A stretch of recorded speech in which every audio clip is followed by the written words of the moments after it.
नमस्कार, आभार, अभिनंदन। एक नई सुबह, नया दिन और नई आशाओं के साथ मैं अनामिका एक बार फिर हाजिर हूँ। आप सभी दर्शकों का हर दिल अजीज़ कार्यक्रम बिहार बिहान में बहुत स्वागत करती हूँ। कार्यक्रम की शुरुआत मैं कुछ इस तरह करना चाहूँगी कि जीवन में कुछ ऐसा करो कि पहचान बन जाए, हर कदम ऐसा रखो कि निशान बन जाए। यूँ ज़िंदगी तो हर कोई जीता है, तुम कुछ इस तरह जियो कि मिसाल बन जाए। दर्शकों, अगर हम देखें तो हम ये देखते हैं, ये बात कितनी सही लगती है कि यूं ही ज़िंदगी तो हर कोई काट लेता है, हर कोई गुजार लेता है, पर जब तक जीवन में कोई लक्ष्य ना हो, कोई उद्देश्य ना हो, तो फिर ये जीवन दिशाहीन है, अधूरा है। ये बात पूरी तरह से हम पर निर्भर करती है कि हमें अपनी लाइफ को कैसे लीड करना है, उसे किस दिशा में आगे लेकर जाना है। और इसके लिए सबसे ज़रूरी है सही लक्ष्य चुनना, अपने लक्ष्य को निर्धारित करना। और इसके लिए ये भी ज़रूरी है उस मुताबिक खुद को तैयार करना, मेहनत से आगे बढ़ना, क्योंकि सफलता मेहनत से ही मिलती है और जीवन जीने का सच्चा सुख अपने एम को, अपने लाइफ पर्पस को अचीव करके ही मिलता है। इसीलिए तो कहते हैं, having an aim is life is the key to achieving your best.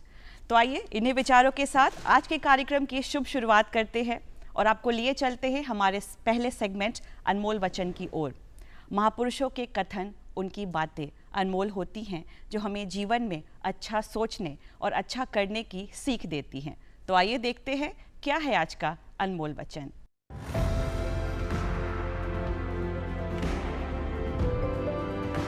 महान सपने देखने वालों के महान सपने हमेशा पूरे होते हैं। Doctor APJ Abdul Kalam.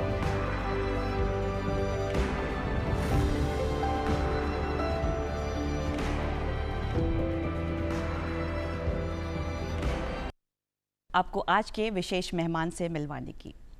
शिक्षा एक ऐसी प्रक्रिया है जो लगातार चलती रहती है। ये हमें आत्मनिर्भर बनाती है, मजबूत बनाती है, हमें समाज का एक जिम्मेदार नागरिक बनाती है। और अगर इसे पूरा करने के लिए हमें मार्गदर्शक अच्छा मिल जाए, संगत अच्छी मिल जाए, तो हमारी दिशा और दशा दोनों बदल जाती है। आज हमारे बीच एक ऐसी ही मेंटर, एक ऐसी ही गाइड मौजूद हैं। आपको बता दें, आज हमारे साथ स्टूडियो में हैं doctor Vinita Singh Sahay, director, Indian institute of management, Bodhgaya. तो आइए तहे दिल से मिलकर इनका स्वागत करते हैं। A very warm welcome to the show ma'am. Thank you so much, Doordarshan, and thank you so much, Anamika, for having me. जी मैम, शुरुआत मैं यहाँ से करना चाहूँगी कि बोधगया को बुद्ध की भूमि कहते हैं। इसे land of knowledge and wisdom के तौर पर पहचाना जाता है। IIM जैसे प्रतिष्ठित इंस्टीट्यूट का यहाँ होना क्या सिग्निफिकेंस रखता है, क्या कहेंगी? अनामिका, मैनेजमेंट की दुनिया बहुत बदल गई है। शुरुआत में मैनेजमेंट में सारा फोकस हम लोग कहते हैं टू डू पे होता था, to make things more efficient. So the concepts जो हम लोगों को हम स्टूडेंट्स को सिखाते थे वो होते थे हमेशा एफिशिएंसी के अराउंड। तो हम planning, organizing, directing, controlling, quality circle, therbligs, time and motion study, इस तरह की बातें करते थे। बट 2018-19 के अराउंड हम लोगों ने मैनेजमेंट में टू डू से टू बी की जर्नी शुरू करी। और एज कोइंसिडेंस 2018 में हम जब एज अ फाउंडिंग डायरेक्टर आए, बोधगया में आए, हम शुरू तो 2015 में हो चुके थे, बट 15 से 18 तक हमारा मेंटर इंस्टीट्यूशन हमारा ख्याल रखता था और 18 से हमारी टीम बननी शुरू हुई। और ये वो दौर था जब टू बी पे फोकस होने लगा। एक्चुअली बुद्ध की धरती, इस एनलाइटनिंग लैंड ऑफ एनलाइटनमेंट जिसको हम बोलते हैं, हमने अपने इंस्टीट्यूट को #एनलाइटनिंग IIM का नाम दिया हुआ है, क्योंकि टू बी को समझने के लिए इस धरती में होना बहुत सहज था। बिल्कुल। ये जो यात्रा है टू डू से टू बी की, ये बहुत फैसिलिटेट हो गई। और इस दौरान पूरी मैनेजमेंट वर्ल्ड ने इस जर्नी को अडॉप्ट किया है और फिर उसके तुरंत बाद कोरोना हो गया जी। और कोरोना ने तो विश्व को, मैनेजमेंट को, कॉरपोरेट इंडिया, कॉरपोरेट वर्ल्ड को सिखाई दिया कि वो सारे तरीके जिससे बिजनेसेस होते थे वो नहीं चलते। सो इससे अच्छा जगह और इससे अच्छा समय नहीं हो सकता था हमारे इंस्टीट्यूशन को एनलाइटनिंग आईआईएम की तरफ चलने के लिए जी। और बुद्ध की धरती इसमें एक बहुत बड़ा फैसिलिटेटर है। जी। अगर आईआईएम के मूल उद्देश्यों के बारे में आपसे जानना चाहूँ तो क्या कुछ कहना चाहेंगी और ये किस विजन को लेते हुए आगे बढ़ रहा है? एक्चुअली जो देश का उद्देश्य है वही आईआईएम का उद्देश्य है, विश्व गुरु बनना। और हमारे को तो ये जिम्मेदारी और ज़्यादा महसूस होती है क्योंकि नालंदा जो प्राचीनतम विश्वविद्यालय है वो हमारा पास में ही है। तो जब भी हमें प्रेरणा की ज़रूरत होती है हम नालंदा विश्वविद्यालय में जाके breathe in, breathe out and we get inspired. लेकिन ये कहना आसान है, बट वापस विश्व गुरु बनने की तैयारी के लिए ज़रूरी है कि हम एक नॉलेज फोर्स के रूप में उभर के आएँ। मुझे ऐसा लगता है कि देश की इस वक्त सबसे बड़ी प्राथमिकता और जो आईआईएम की भी प्राथमिकता है वो अपनी कंट्री के यूथ को, आपको ऑलरेडी पता है कि 1.4 बिलियन पॉपुलेशन है हमारे देश की, मीडियन एज 28 इयर्स है और करीबन 70% लोग 35 साल से नीचे के हैं। तो इस वक्त तो देश को सिर्फ एक काम करना है, to skill up and educate this population. और इसी उद्देश्य से आईआईएम बोधगया जो कि 2018 में सिर्फ 38 बच्चों के साथ ऑपरेट कर रहा था, आज की तारीख में मुझे आपको बताते हुए बहुत गर्व होता है कि we are among the 21 the largest IIM in the country. इस एकेडमिक ईयर में जून से बल्कि एक हफ्ते में हम लोगों के पास 1600 स्टूडेंट्स होंगे एंड हम लोग सिर्फ मैनेजमेंट करते हैं। तो मैनेजमेंट में 1600 students right from 17 year olds जो आईपीएम कोर्स को ज्वाइन करते हैं टू पीएचडीज़। ये हमारी एक मुहिम है देश के यूथ को स्किल अप करने की और फिर से वापस बिहार को, देश को वो गौरव दिलाने की जो हमारा ही है, विश्व गुरु बनने का। बिल्कुल बिल्कुल, बहुत खूबसूरत बातें मैम। मैम साथ में ये भी जानना चाहेंगे कि आईआईएम बोधगया की वैल्यूज़ के बारे में और अभी के दौर में compete करने के लिए उन तमाम स्टूडेंट्स को, बच्चों को क्या मॉरल वैल्यूज़, क्या वैल्यूज़ इम्बाइब करने की, उन्हें आत्मसात करने की ज़रूरत है, कुछ इस बारे में भी बताएं। आपने बहुत खूबसूरत बात कही और जैसे मैंने आपसे बोला था ये टू डू से टू बी की जो जर्नी है इसमें हमारी 5 कोर वैल्यूज़ हैं जो हमें मदद देते हैं। उसमें शीर्षतम है माइंडफुलनेस जो उस जगह की धरोहर है जी, विरासत है। उसके अलावा हम बहुत सारा काम करते हैं सोशल इम्पैक्ट पे, लीडरशिप पे, लाइफ लॉन्ग लर्निंग पे और आज का जो वैसे लोग बज़वर्ड कहते हैं बट मुझे हमेशा ऐसा लगता है जो हिंदुस्तान की ही धरोहर थी, सस्टेनेबिलिटी पे। आप हमारे कैंपस में अगर आएंगे तो आपको एक एक कण में ये 5 वैल्यूज़ एकदम जीवंत दिखाई देंगी, चाहे वो हमारा बिल्डिंग हो, आर्किटेक्चर हो, कोई भी चीज़ हो। अक्सर हमसे लोग पूछते हैं कि आपने इस state of the art campus को इतना ट्रेडिशनल क्यों बनाया है, बिकॉज़ हम चाहते थे कि इस ट्रेडिशन और इस हमारी एंशिएंट हेरिटेज को हम कहीं मिला सकें। तो आप हमारे कैंपस में आएंगे तो आपको हर वो चीज़ दिखेगी जो हम और हमारी है और येट हम बात जो कर रहे हैं वो 21वीं सदी की है। और मेरा एक बड़ा ही फेवरेट सा फ्रेज़ है जो मैं हर लोगों के साथ शेयर करती हूँ क्योंकि जैसे भी आप हमारे कैंपस में घुसते हैं तो सबसे पहले आपको नंदी दिखते हैं जी। और जब हम उन्हें स्थापित कर रहे थे तब भी बहुत सारे लोगों ने पूछा था कि विनीता ये कुछ नॉन सेक्युलर तो नहीं है, बिकॉज़ आईआईएम से एक्सपेक्टेशन है कि हमें सेक्युलर होना है जी। और फिर हमारी टीम ने एक बहुत ही सुंदर, हमने जिसको प्लाक पे लगा के अपनी उस प्रतिमा के आगे रखा है और वो कुछ ऐसे कहती है कि Nandi is inert yet alert, Nandi is always in waiting, Nandi is always in the moment, neither in the anxieties of the future nor in the regrets of past. Nandi is all about patience, Nandi is all about perseverance and Nandi is all about listening. लोग नंदी के कान में जाके कहते हैं. And these are the values, these are the qualities needed in a mindful manager, and that's Nandi for us. So we've tried, whether it is building, whether it is infrastructure, whether it is core values, everything is about taking pride in us and ours and trying to beautifully imbibe what was traditionally ours and to take it forward. You have defined it so beautifully, ma'am. Moving forward, ma'am, in this present era where everything is becoming digital, technologies are getting advanced day by day. ऐसे में अगर हम education system की बात करें तो किस तरह से ये हर दिन एडवांस होता टेक्नोलॉजी कंट्रीब्यूट कर रहा है इसे स्ट्रेंथन करने में, इसे बूम करने में, क्या कहेंगी? Actually Anamika, you know, technology हमेशा से एक इनेबलर होता है. Technology is more of a tool. So yes, you are right that in today's time हम उसको अवॉइड नहीं कर सकते. तो लोग अगर बोलते हैं कि नहीं digital devices are spreading so much of, they have so much of vices, agreed, but you can't avoid it. How we have to raise the generation today is how to use these tools. ये tools की तरह use करते हुए, इन्हें enabler की तरह use करते हुए. अब जैसे AI एक यथार्थ है, आप उससे बच के नहीं जा सकते. अब AI को आप कैसे एजुकेशन में, ट्रांसफॉर्मेशन में, मेडिकल साइंस में, एम्प्लॉयमेंट जनरेशन में यूज़ करते हैं, वो हमारी एक जर्नी है. So digital is good. In fact मुझे ऐसा लगता है कि हमारे देश में ख़ास तौर से जो एक डिवाइड था, डिजिटल ने उसे बहुत खूबसूरत तरीके से भरा भी है. So today everybody is much more empowered because of technology, because of digital world. That's right. Only thing is, yes, we need to learn how to use it. जी जी बिल्कुल मैम, उसे सही तरीके से यूज़ करना है, वो ज़्यादा ज़रूरी है. We are talking about change, we are talking about modern technologies.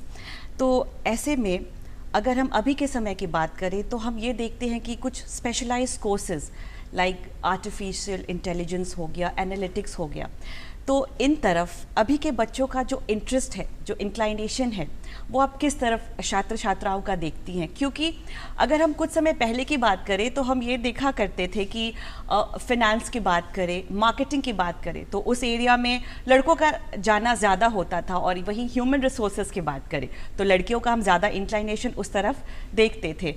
But आपकी बात करेंगे तो आप खुद मार्केटिंग की प्रोफेसर रह चुकी हैं IIM रायपुर.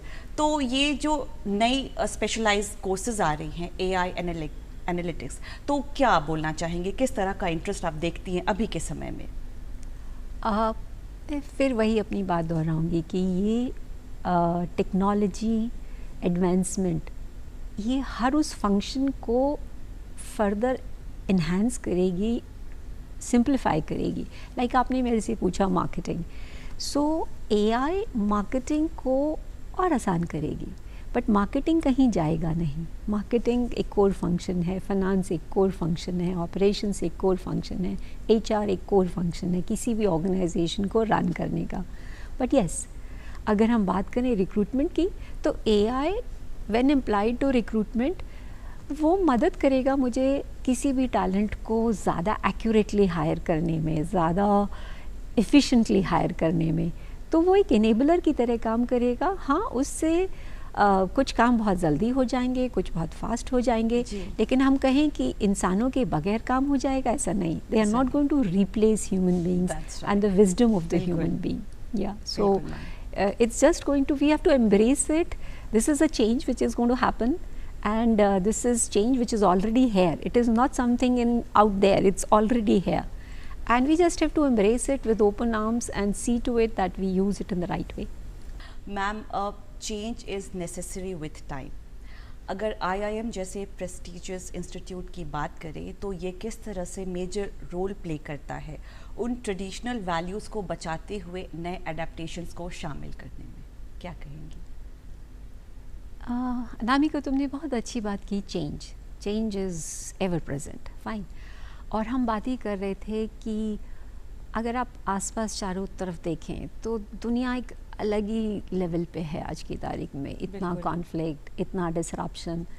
सो पहले हम मैनेजमेंट सर्कल में बात करते थे कि वर्ल्ड वूका है, वोलेटाइल, अनसर्टेन, कॉम्प्लेक्स, एम्बिगुअस. अब हम मैनेजमेंट सर्कल्स में बात करते हैं कि दुनिया बानी है, ब्रिटल, एंशियस, नॉन लीनियर और इनकॉम्प्रहेंसिबल। तो इनकॉम्प्रहेंसिबल को कॉम्प्रहेंसिबल की जो यात्रा है, ये जो एंग्जाइटीज़ को टोन डाउन करना है, इसी वजह से बिजनेसेस को भी पता है कि पुराने तरीक़ों से बिज़नेस नहीं होगा। और हम लोग किसके लिए यूथ को प्रिपेयर कर रहे हैं? बिजनेसेस के लिए।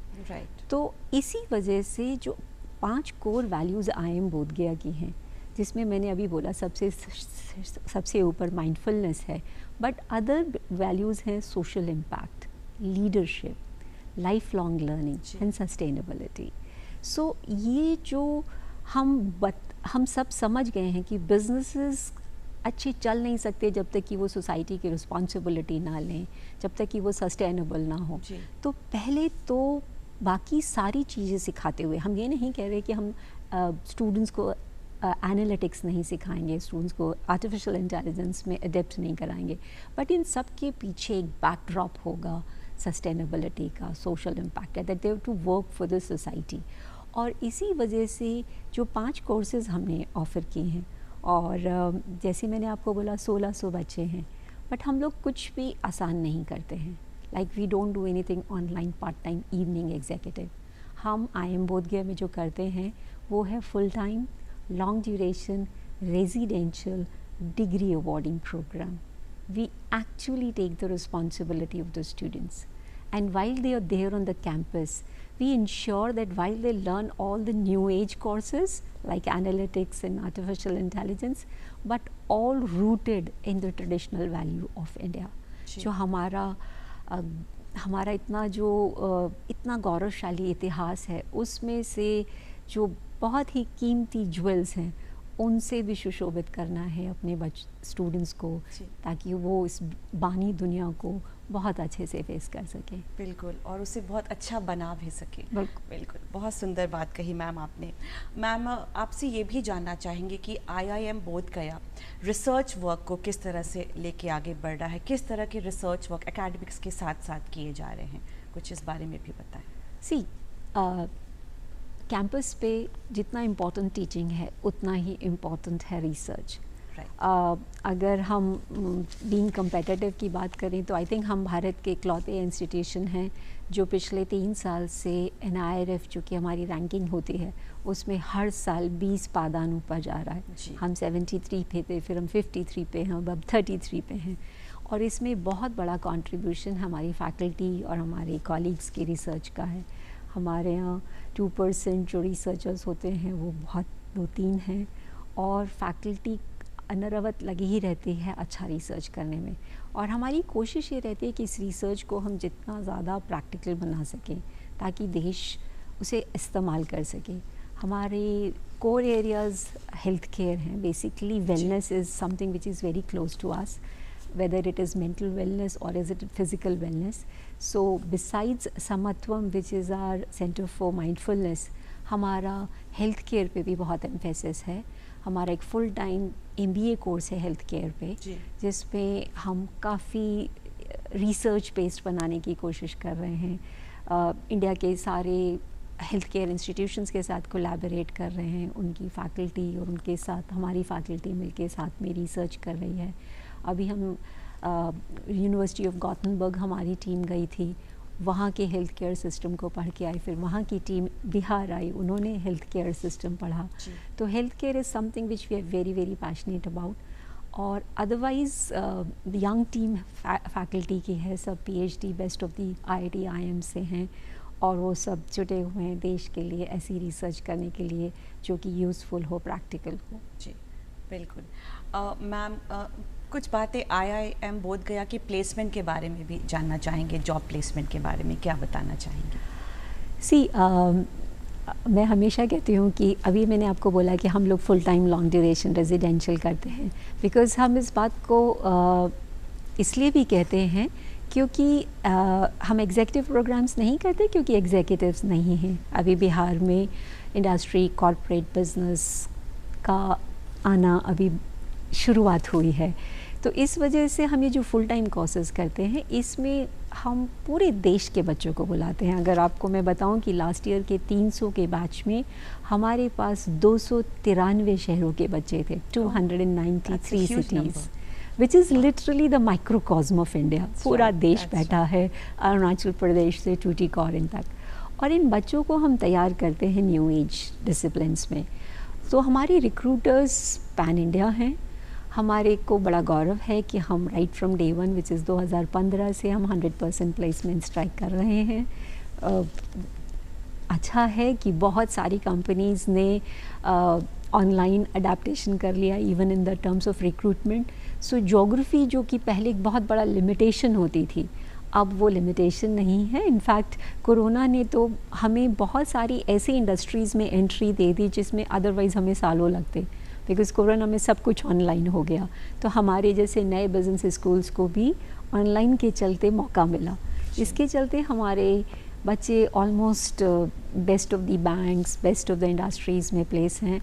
और ये मुहिम वैसे भी I think we are the only institution who get the report audited and हमारे जो बच्चे होते हैं वो बहुत ही लॉजिकल, एनालिटिकल, लेफ्ट ब्रेन्ड होते हैं। सो वो डिसीजन ही तब लेते हैं आने का जब उन्हें उनकी भाषा में वो बोलते हैं ROI, return on investment.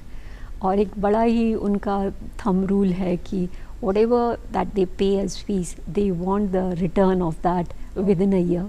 So as a school that keeps us on our toes. जी, वो हमें हमेशा मोटिवेटेड रखता है उनको बेस्ट अपॉर्चुनिटीज़ क्रिएट करने के लिए। बिल्कुल बिल्कुल मैम। मैम अभी आपने बिहार की बात की, तो ये ज़रूर जानना चाहेंगे कि बिहार की शिक्षा और कौशल को और बेहतर बनाने में IIM बोधगया कैसे योगदान कर रहा है? देखिए, मैं एक टीचर, मेरा प्राइमरी आइडेंटिटी टीचर है और सबसे ज़्यादा जिस आइडेंटिटी में मैं गर्व लेती हूँ वो एक टीचर का है। एडमिनिस्ट्रेटर होना तो एक करियर मूव होता है। सो मुझे बहुत क्लैरिटी से दिखता है एज ए टीचर कि बिहार की सर्वोत्तम प्रायोरिटी एजुकेशन होनी चाहिए। मुझे बहुत तकलीफ़ होती है अगर कोई कहता है कि बिहार गरीब है, क्योंकि आज की दुनिया में अगर आप किसी से भी पूछें कि सबसे बड़ी संपदा, सबसे बड़ा रिसोर्स क्या है, तो एक क्षण नहीं लगाते लोग बोलने में कि सबसे बड़ी संपदा है ह्यूमन रिसोर्स। और फिर मेरा दूसरा सवाल लोगों से होता है, कुछ कम है क्या बिहार में? जी, तो इस पे सब हंस के बोलते हैं कि नहीं। हम सबको पता है कि one of the most densely populated part है ये इंडिया का। तो जब हमारे पास 21वीं सदी की सबसे बड़ी संपदा भर भर के है, तो हम गरीब कैसे हो सकते हैं? तो ये तो अपने आप में सोच ही गलत है, हम गरीब हैं।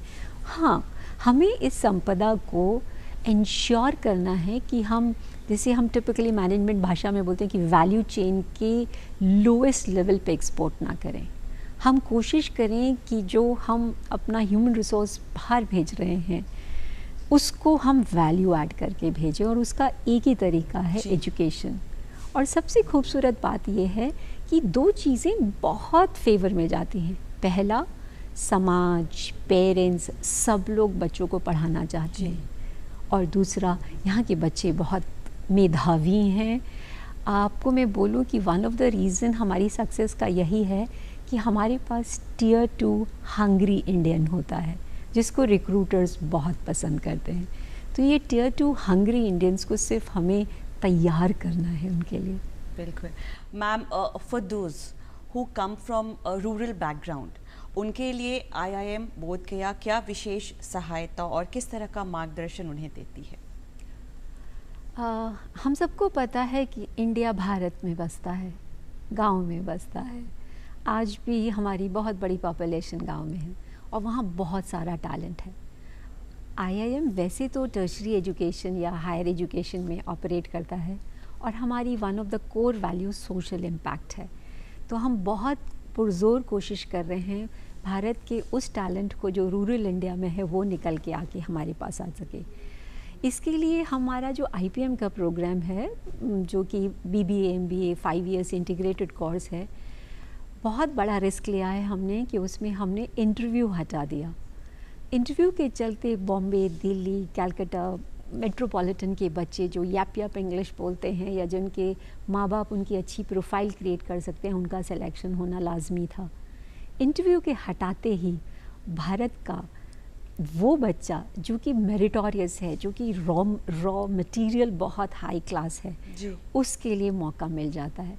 तो आज की तारीख में हमारे IPM के कोर्स में बिल्कुल टियर 2 टियर 3 का इंडिया का मेरिटोरियस बच्चा आ रहा है और एक बार फिर वो IIM में आ जाता है तो उसकी ज़िंदगी बदल जाती है। ऐसे कितने ही बच्चे हैं जो बेगूसराय या रूरल बैकग्राउंड या टियर 2 टियर 3 से हैं, फिर वो बाद में यूनिवर्सिटी ऑफ नॉटर डेम गए या अमेरिका से पढ़ाई करी और फिर उनका जीवन चेंज हो गया।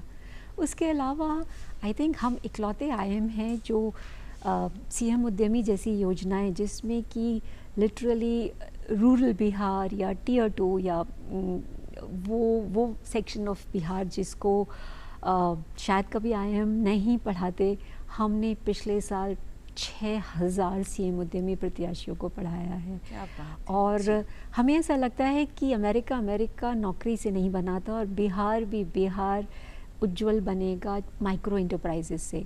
सो उन माइक्रो एंटरप्रेन्योर्स को हम बहुत ही शिद्दत से ट्रेन कर रहे हैं ताकि उनकी इंडस्ट्रीज़ बहुत अच्छी चल सकें, उनके छोटे छोटे उद्यम बहुत अच्छे चल सकें। इसके अलावा हम PMKVY प्रधानमंत्री कौशल विकास योजना में भी काम करते हैं। हमारी पूरी कोशिश है कि हम हमारी जो एक्सपर्टीज़ है मैनेजमेंट को सिखाने की, उसे हम पूरे बिहार में ले जा सकें। बिल्कुल बिल्कुल ma'am. Ma'am, it is believed if a woman is educated, entire family is educated. राष्ट्र निर्माण के लिए महिलाओं का भी आगे आना उतना ही ज़रूरी है। आप खुद एक मजबूत और सशक्त महिला हैं। अगर महिलाओं की शिक्षा की बात करें, कितना ज़रूरी मानती हैं आप उन्हें शिक्षित करना? चाइना एक बार बोलता था कि इंडिया से उन्हें डर नहीं क्योंकि 50% वर्कफोर्स घर बैठी है। चाइना कितना गलत हो सकता है ये बिहार में रह के अंदाज़ा होता है। बिल्कुल। इस वक्त मुझे ऐसा लगता है कि अगर विमेन की बात करें तो सबसे प्रोग्रेसिव स्टेट मुझे बिहार ही लगता है, क्योंकि 33% reservation across jobs and 50% in education departments. इसके अलावा वो जो मुझे ऐसा लगता है कई साल पहले जो एक छोटी सी साइकिल दी थी लड़कियों को, साइकिल की जगह पंख मिल गए थे जैसे उनको, तो बहुत सी लड़कियां ये जो आगे आई हैं। और क्योंकि हमने एज एन IIM डिसाइड कर रखा है कि बिहार में इस वक्त जो भी कोई ऑफिसर बनेगा हम उसको जाके ज़रूर छूते हैं, स्पेशली जो नए ऑफिसर्स हैं, चाहे वो बिहार पुलिस एकेडमी हो चाहे वो बिपाड हो। और इतना अच्छा लगता है जब वहाँ पे कितनी लार्ज परसेंटेज लड़कियाँ मिलती हैं। तो लड़कियां काम में आ गई हैं। समाज को, देश को इस बात की तैयारी करनी है कि हम कैसे इन्हें पूरी तरह से इक्विप कर सकें, पूरी तरह से ट्रेन कर सकें उस वर्कफोर्स को ज्वाइन करने में। और मैं हमेशा ऐसा महसूस करती हूँ कि इवन लड़कियों को मैं बहुत स्ट्रांगली कहती हूँ कि लड़कियों तैयार हो जाओ, बिकॉज़ एक हद तक रिजर्वेशन का दूसरा शब्द है रिस्पॉन्सिबिलिटी।